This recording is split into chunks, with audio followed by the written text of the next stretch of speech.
Okay, thank you. Thanks everyone again for being with us today. As I think you might be aware, these next couple weeks, we are having a little bit more of an open conversation, not formal teachings. We're really in a place of wanting to kind of have maybe kind of community meetings, you might say, together as we think about kind of this next chapter of Haven's life. But as we get going, I kind of wanted to just start with telling you a little story.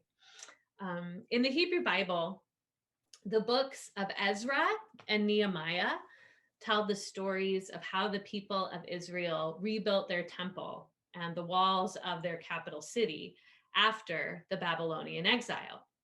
Their stories of rebuilding, feature lots of challenges and conflicts along the way. But core to the rebuilding effort, if you read those books, is cooperation. The only way the temple and the walls were rebuilt were through the efforts of those who came back from exile, working strategically together.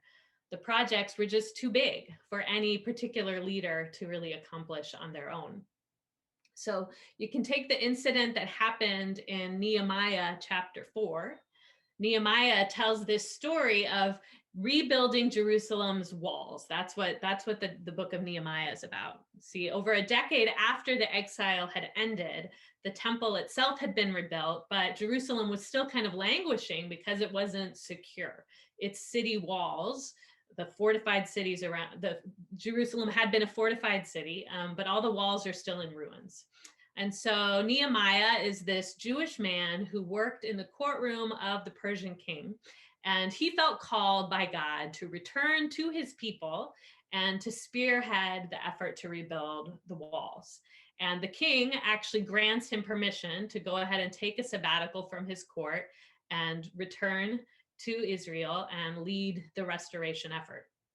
So Nehemiah returns to Jerusalem, tries to gather the various families of the returned exiles there to take on this project, and they begin to be successful. They start to transform the broken walls and rebuild the gates that had been burnt down. But as they're laboring, these rebuilders start to notice their enemies' armies all circling around Jerusalem, looking for places to come in and sabotage the work so that Jerusalem would not be fortified and would not be able to grow strength again. And so when those who are working on the walls then pivot to try to do security work, of course, the labor itself stalls. And so the story in Nehemiah chapter 4 tells us how Nehemiah organized this group in shifts, some working on the wall, some guarding it. We have a little bit of that I can read to you, Nehemiah 4, starting with verse 16. From that day forward, half my men were doing the work, and half were taking up spears, shields, bows, and body armor. Now the officers were behind the people of Judah who were rebuilding the wall, and those who were carrying loads did so by keeping one hand on the work and the other on their weapon. The builders, to a man, had their swords strapped to their sides while they were building, but the trumpeter remained with me. And I said to the nobles, the officials, and the rest of the people, the work is demanding and extensive, and we are spread out on the wall, far removed from one another. Wherever you hear the sound of the trumpet, gather with us. Our God will fight for us. So we worked on with half holding spears from dawn till dusk. All right, so you get this picture as of kind of how they strategize together to get the work done, even under duress. And as Nehemiah tells the story, because the people in Jerusalem worked strategically together, and because God was with them in their labor, they were able to rebuild the walls of Jerusalem. And those walls had remained in ruins for more than a decade after the return from exile, but it only took 52 days once they all started working together to get it rebuilt. Now, I don't tell this story because we have enemies circling around us or because I think any of us want to carry weapons. The details are of the incident are not the point. What I find useful about this story is the picture of a community working together to rebuild in the wake of a disruptive, dismantling event. And while what we've experienced in the last year is certainly very different than the event of the Babylonian exile, I think there have been places of resonance that have been instructive for many of us in Haven kind of along the way, considering how the people of God endured through that challenging season when they were stripped from their land, stripped from their temple, from their government. And as the history of Judaism demonstrates, the people in exile didn't simply survive. Many of them did return and then rebuilt in the wake of exile. And that was really critical work. The work of the exile and the work that happened afterwards have made a huge impact on human history. Much of the work, both in surviving the exile and rebuilding afterwards, included the actual writing down, compiling, and editing of our sacred texts, what we call the Hebrew Bible. And then the temple and the city that they rebuilt in Jerusalem were the very setting that Jesus himself inhabited a few centuries later. So now, as our 2020 to into early 2021 exile begins to draw to a close, I have the question, Jeannie and I have the question together. What might the work of rebuilding look like for all of us? This is the conversation I think we want to bring you all into today. I'm just going to start by kind of going into as this part of the conversation by sharing a bit about kind of what we're already talking about. So we're kind of all on the same plate, coming from the same place. What Jeannie and I have in mind, what we've been kind of considering so far with some of our other leadership teams, but also there, as you'll see, there's still a lot that is not determined. And we're hoping that this conversation is a place where we can discern together. What do we want going forward? What do we have bandwidth for? What's the timeline exactly for some sort of transition out of all of this? So what kind of grounds this conversation is we have been given permission, which we had actually started pursuing, I think in March. We began a conversation with the Berkeley Unified School District to find out when, if at any time, would they be open potentially to us resuming our rental agreement, because that was definitely part of our shutting down process. Is that reality? We don't have a building. We have to work with whoever we're going to rent from, and BUSD has been our partner for years in that way. And we were hoping would continue to be, but that was not clear. And then a few weeks ago, I think, is when I got the news from Berkeley Unified that they were open to us resuming services. We had initially put in a potential permit request for twice a month outdoor gatherings through the summer, beginning as early as May 23rd. And we have now been granted that permission. So currently we have contracted, I think, May 23rd, and then like 2 Sundays a month through June through August. And then, we do the school year contract separately. So that'll be its own contract. But I do assume that we will continue into the fall. Right now, the contract through the summer is for outdoor gatherings, although they have let us know that as far as the school is concerned, they are willing to let us meet indoors as well. But I don't think we as a community are quite ready for that. So currently the plan we're operating from is 2 Sundays a month, potentially outdoors, potentially beginning May 23rd, with the prospective move indoors sometime in the future, whenever we're ready for that. This is not kind of a out of nowhere, where did this come from? If some of you might have been kind of not part of the conversation for a while, or we just haven't been talked a lot about what the Sunday gatherings would look like. But this is grounded in a conversation we've actually been having for many months. I have this slide. Let me share that really quick. Let's see here. Not that one, but let's see if I can get, oh, hold on.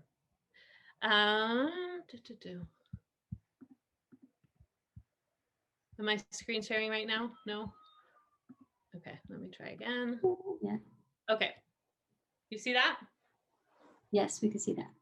Okay. Let me see if I can. Is that better? All right. So this was our initial plan we presented last fall, that our leadership had worked up on kind of how, based on the tier system, we would think about gatherings. And so when we presented this, we had been working on it all throughout the fall. By the time we kind of publicly presented it to the whole community, it was November, which was right before the big spike and like the more intense shutdowns. So at that point, we were not able to kind of move forward with any of these plans.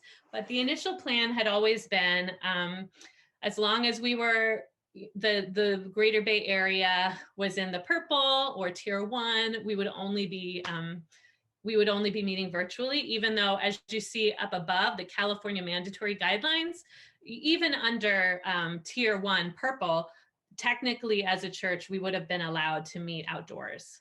But we chose as a community to kind of honor safety and do our best to take COVID really seriously. And so we have not been meeting as a community.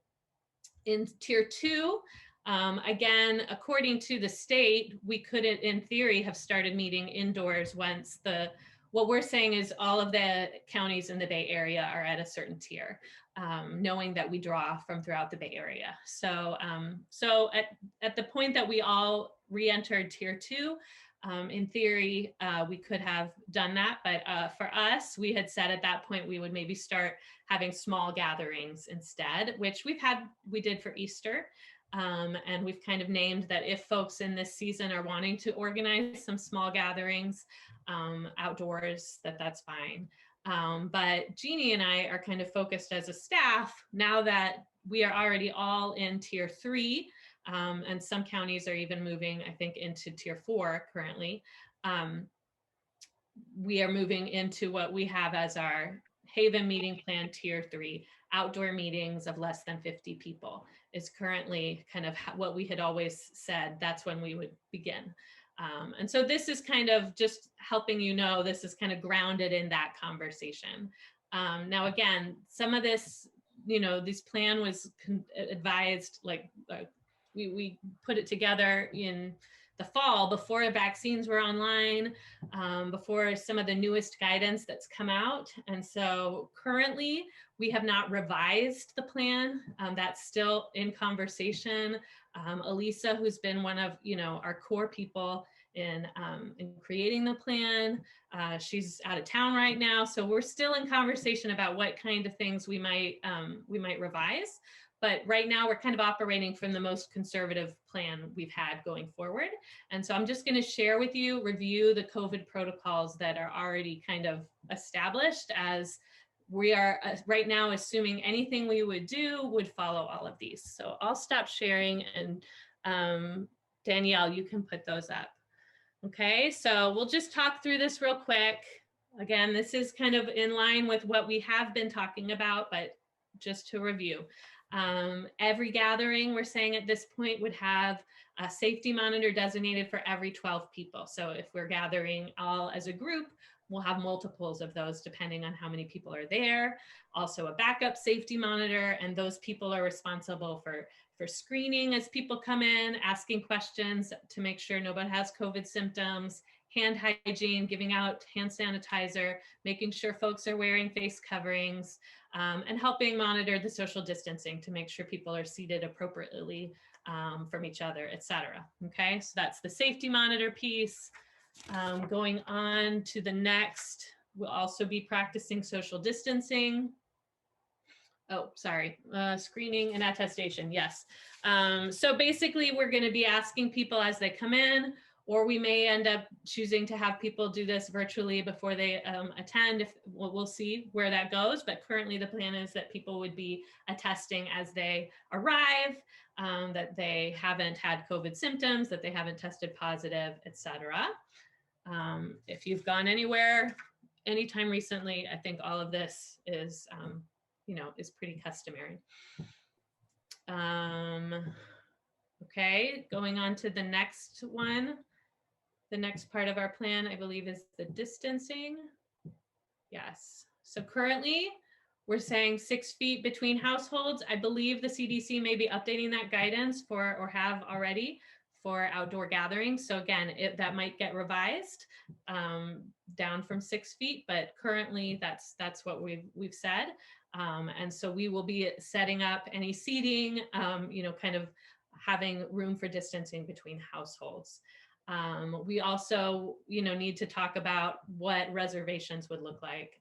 That hasn't all been worked out, but in theory, our plan had always been that we have attendance limited based on the kind of gathering, and that spaces are reserved in advance, both to help us prepare and also for, being able to keep track in terms of if we should need to do any contact tracing. Okay, next.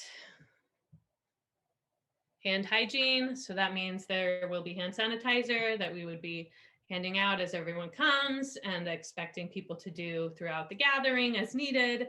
And of course, no handshakes or hugs would be part of it. We would expect everyone to wear face coverings.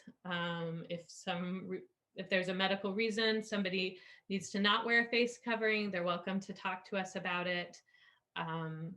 Neck gaiters, valve masks, bandanas would not be considered acceptable, and we will have masks on hand should anyone need them. And then finally, the last point is around children. Ultimately, we're naming that children are the responsibility of their guardians to make sure that they are able to kind of adhere to the Haven safety protocols in terms of distancing and face coverings. And if kids aren't able to do this, then, or kids become ill, then unfortunately, the family may have to leave the gathering. So that is kind of, hopefully none of this seems like a surprise, but I'm just kind of trying to remind everyone, this is kind of what we've talked about from the beginning. All right, this slide shows you a little bit about the current schedule we have planned. And so what you see here is, this week and next week, we're kind of having these community meetings talking about what this might look like in Zoom. Then we'll have a week off, and then would be potentially our first in-person gathering. The hope is also to broadcast those gatherings on Zoom. So they're kind of would ideally be like a hybrid gathering. So for those who aren't quite ready to come in person, or it's just too far a distance to come, we would like to be able to still have the virtual option. But that also depends on our manpower and our capacity to provide that. And so as you see, we're kind of we'll be a little bit in flux, but the goal of kind of where we're hoping to move is towards what you have in the June schedule, where there's a Sunday off, 2 Sundays that are like a hybrid, and then 1 Sunday between those that's Zoom only for those who would like that. And so that's kind of the direction we're thinking we're moving, is ideally, for if that's what the community would like, that's kind of what we're open to as a staff potentially moving into, of kind of a phased transition. And for however long, perhaps that becomes a long-term reality, that we have kind of 2 in-person gatherings a month like we used to, plus potentially a Zoom service for those who would still appreciate a chance to connect virtually on one of those off weeks. Okay. Yes, meeting schedule. Yes, we will include that. Okay, you can put that one down for now. I think we're good on the slides for now. We'll come back to that in a bit. So I think part of what we're trying to determine now, that Jeannie and I can do some of this planning, but what we can't know is, like, do we actually have a critical mass of people who are ready to do this, who actually are wanting to do this? Because, similar to the story we told, like, this is going to be a community effort if that is the case. It's not something, we've been able to do virtual church pretty lean in terms of volunteers. I mean, it's pretty much been Jeannie and I for a while that have kind of been making the service work. And in some ways, there's an advantage to virtual church in terms of there's no setup team. There's very little other pieces necessarily needed. But there's also the downside of it's virtual church, and I get the limits of that, and I personally look forward to not being constrained by that. But we're also in that place of recognizing we don't want to make assumptions about where people are at or what level they're ready to start engaging more in person. And I just want to be clear that we're still in discernment and discussion. So as Deborah mentioned, there's a board meeting later this afternoon that the board is going to be talking about these things and trying to figure out logistics. And it's all still very fluid. And so rather than wait for us to kind of, some small group to kind of create this whole plan and roll it out to you, we wanted to just bring our whole community into the conversation and be working on it together. We will also be surveying the community this week, knowing that not everyone is here in Zoom, and also that folks are hearing this information and need time to think about it. And so our hope is that, kind of through these conversations and then, getting some information from you all in the survey, we'll get a better sense of kind of where people are at, who is hoping to come back in May, June, sometime soon. What kind of involvement might you be open to having in terms of helping put the thing on? So those are going to be some of the questions we're trying to figure out together. I'm going to turn things over to Jeannie for our next part of our conversation now. Thank you, Leah. I know this is a lot of information, a lot that you might be hearing for the first time. So we could just take a deep breath, take that in. We don't want to assume that everyone is on the same page with reopening. So we have all had different experiences over COVID, because some of us rarely left our home, if at all. And some of us are working in person already, and life is kind of back to normal. And then there's everyone in between. And so we understand that. When I went back to school, it was several meetings with faculty and staff of how we'd roll it all out, and different comfortability levels. And so I understand that as we come together as a community in talking about what does reopening look like, it will just be a conversation of different people at different levels. So we understand that. So we ask you to come with your full self in helping us understand where you are coming from. And because we are all coming from different places, I'm sure there are many different expectations and concerns that we all bring. And this morning, we wanted to provide a space to hear from you all about some of the concerns and expectations that you might have, or even questions. We want to do this transition to back in person as smoothly as possible. And in order to do that, we'd like to make sure we are communicating well and sharing some of our expectations with you all, and that we're listening well to you all with what expectations and concerns you have for us. And one thing I don't think you mentioned, Leah, that we kind of talked about is that expectation that when we meet on the 23rd, it will not look like we were March 2020.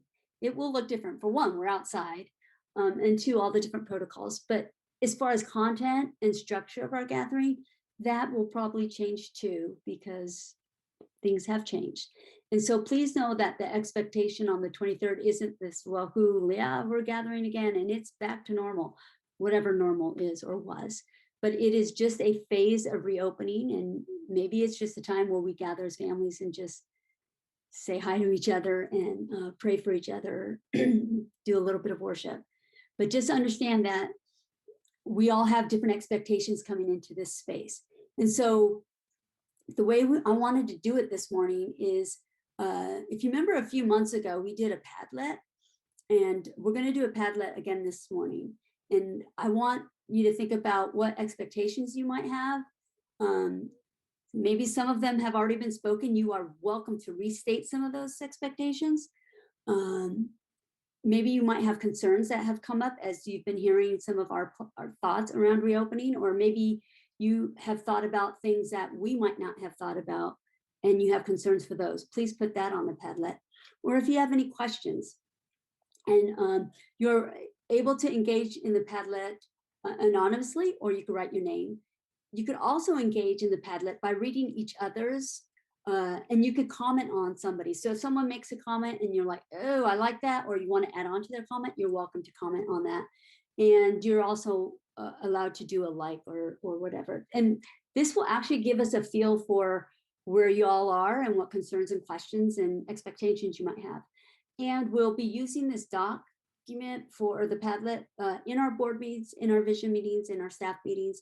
So we'll put this document also in Slack, so you can add to it. So if you think of something later this afternoon, like, oh, I want to add to that, we'll make this Padlet available to that we could keep building on as we have more concerns and thoughts going on.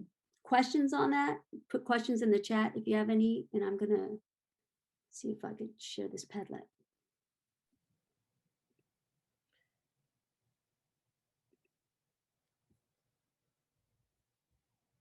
And can I just jump in real quick and name, like I'd mentioned, as she's putting that up there, great. Our intention is to have a couple of conversations this week and next week. Next week, our hope is to speak more directly around what this means for us to be a multi-generational community that's going to have kids and youth as part of how we think about things. And so please put your concerns and questions, if you have them, around that issue, around those issues. We may not have a chance to talk a lot about that this week, but that's kind of the goal of our conversation next week. And just to also name that that is not just a conversation for parents or caregivers to be a part of, that it's a part of our whole community life. So we hope that that everyone will continue to be a part of the conversation as we think about what it means that we are going to be gathering as with kids in the mix.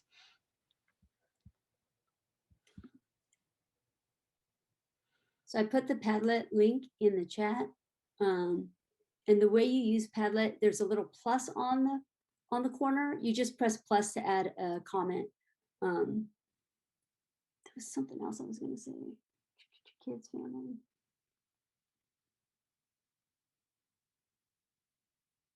Oh, breakouts. And after we engage in this Padlet for a little bit, we're going to do breakouts, and we'll have 3 different breakouts.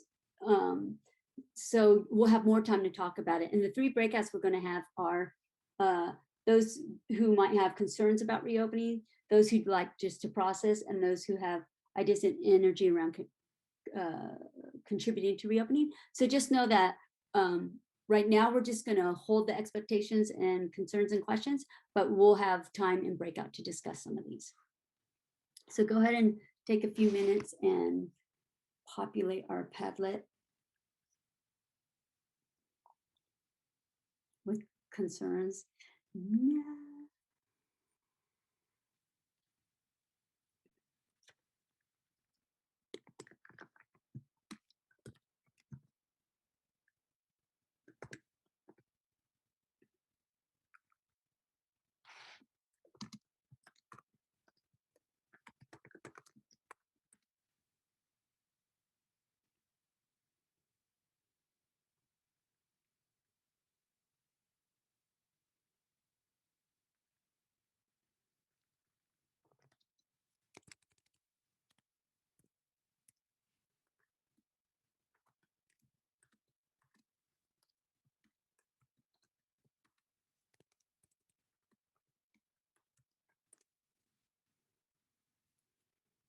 If you press update, you can see what other people wrote. Yeah.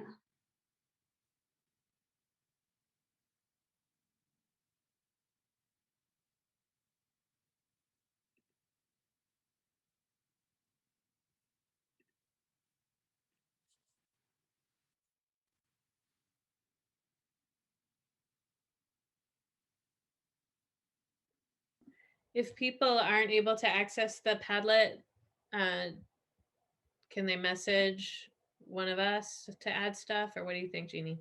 Yeah, if they can't access the Padlet, they could put it in this chat if they don't mind not being anonymous, or they could message us and we could put it in the Padlet.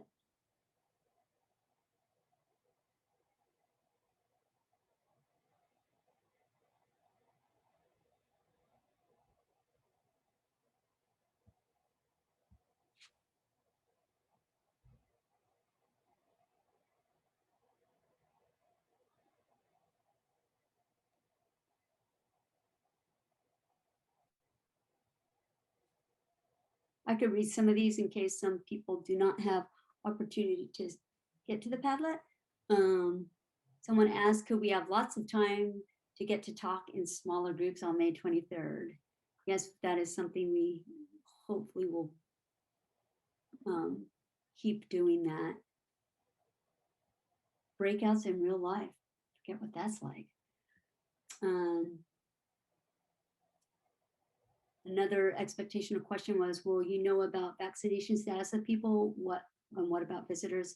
I don't think we could actually ask people. That's a privacy thing, but people are welcome. We'll probably put that in the survey if people want to volunteer that information. Singing and music, will there be singing in the service, and will singers be wearing masks? Also presenters. That's something we're still in discussion about. Creating something new. I have the expectation that our gatherings may look different than before. I can't wait to see people's faces again. I'm putting a heart on that one. Where outside will we be setting up the service? What will the kids be doing during the service? We are not sure where we will be outside. Leah and I are going to be going to the campus this week to take a look at possible places outside. And the kids, we're not sure about that either. We're going to be talking about that next week.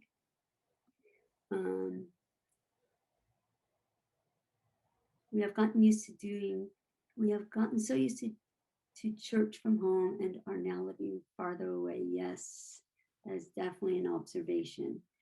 And that's why we want to continue to do Zoom, a hybrid. Space ideas about kids in 9 and younger. I asked the kids this morning if they had ideas, and they just talked about the toys. So I just definitely want to make sure they can play with those Haven Kid toys again. I look forward to meeting people in person since I've met only some of you on Zoom. I'm gonna heart that one too. Bathroom. Yes, bathrooms will be available. And I think that we'll be talking about that in the protocols too. But yes, we will have access to bathrooms. A space to discuss youth. Yeah, we'll be talking about youth and kids next week. And families. What if someone walks by and wants to join church? Would you say no? Wow, that's something that we'll talk about. That's a great question. Yeah, I have a feeling that as we kind of finish, further revise our protocols around attendance, and like most likely, I think we are going to want to put some sort of protocol in place for people, like you say, who either show up because they just discover us or just didn't remember or didn't know they needed to RSVP. I don't think we want to have a firm nobody can attend, but I think what we'll probably ask is if you're able to RSVP, that's going to be super helpful for our setup team so that they can set everything up appropriately. And then it's always not too difficult to add a few chairs here and there, or add a few people to because we're also going to need to have a list of whoever has come.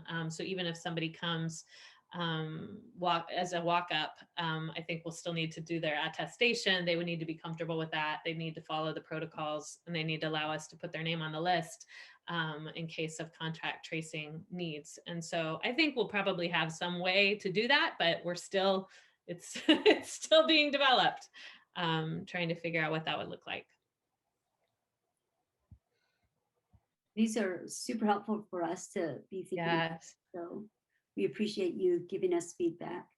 And like I said, you can continue to add things as you think about it, and we will have this Padlet available during the week. We'll probably put it on Slack and then our email so others can see what other people have been writing. And so we'll all have access to it. So yeah. Sounds good. Are there any other ones you want to comment on, Jeannie, before we can also show the volunteer needs that we know we're going to have? Was it before we move into breakouts? Let me look at my notes real quickly. Oh, I do see. Yeah, people are okay. So I will just name, these are things we're already thinking about. A lot of the questions that came up, are in terms of like, okay, how would we have things set up? Or are we going to be able to provide Zoom? And are we going to have place for kids, youth, spaces for them to hang out? And I would say the desire is for all of the above, is for music, is for all of those things to be able to happen in some level. But again, Jeannie and I can't be in all of the places at once. So we can't do that. And so it really is a matter of how many people are open to taking some role there. And that's really going to be kind of our limiting factor in terms of how much we're able to do in any of these gatherings. And so these are just the ones we've named so far that we're aware of. Now, some of these could probably overlap. The setup people can also be safety monitors. Or the safety monitor can maybe also be, the announcement person. Like there's certainly some space for overlap there. But in order to be able to do Zoom of the gathering, we are identifying this would be a new role that we would need of probably two individuals. Right now, I'm speaking to you through a camcorder that Haven purchased at the beginning of the pandemic. So Haven has a camera that you can probably use better than, say, a webcam, to be able to kind of Zoom and pivot and be able to kind of document some of what's happening in a live gathering. And then that is plugged into my Zoom right now. And so in theory, we would probably need somebody to run the camera, somebody to basically be the Zoom host for whoever is joining in Zoom from the site. And so that's kind of the role that Jeannie's been playing all of these months. But we would need somebody who's comfortable with Zoom to basically be hosting the meeting, and those people working together. For music, I think our hope is to do music. I think our hope is to do it very simply. We probably will not have a big sound system set up with a full band. That is not, I think outdoors particularly, that's going to be really challenging just from a logistical standpoint. And so our hope, I think, is to set up like 1 to 2 speakers and plug a couple of microphones, potentially a guitar, potentially a cajon, keep it pretty simple and acoustic, with some amplification so people can hear the voices of both during singing and speaking. We're still consulting with Elisa about about how we think about the singers. But I think the last conversation, like I'm just going to very tentatively say, I think we're naming probably if all of the singers are fully vaccinated, which I think they would be at this point, and they might be unmasked while they are leading. And everyone else in the community is welcome to sing if they are distanced and masked. And so the only people who would like remove their masks at that place would be the people who are leading from up front. And they would probably be, fairly distanced from the rest of the group and vaccinated. In terms of kids and youth, again, we'll talk about this more next week. Please, feel free to add more questions and thoughts around that. But that's, that again is to the place of, we would like to be able to have space for that if we have people who are open to, watching the kids on the playground or leading a class of some sort, working with Jeannie and I to figure out what that looks like. So those are kind of the limiting factors is based on, what do we have in terms of people bandwidth. Anything else that it would be helpful to talk about now, Jeannie, before we move into our breakouts? I can't think of anything else.